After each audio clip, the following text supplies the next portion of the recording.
Hey YouTube friends, I'm just gonna show on how to replace the fuel pressure regulator in 2001 Honda Accord 2.3, and this is the fuel rail right here. And if you look in the corner on the driver's side, there's the fuel pressure regulator here. And to remove that, you just need to remove the hose in the bottom here, and there's two 10mm bolt here and here. You just need to remove that, and you just need to use the dip socket, a 10mm dip socket right here, and it will just pop right out.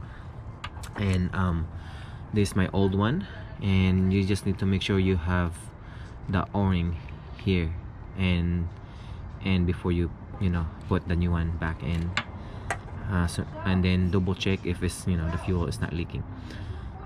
Thank you for watching, and yeah, comment below.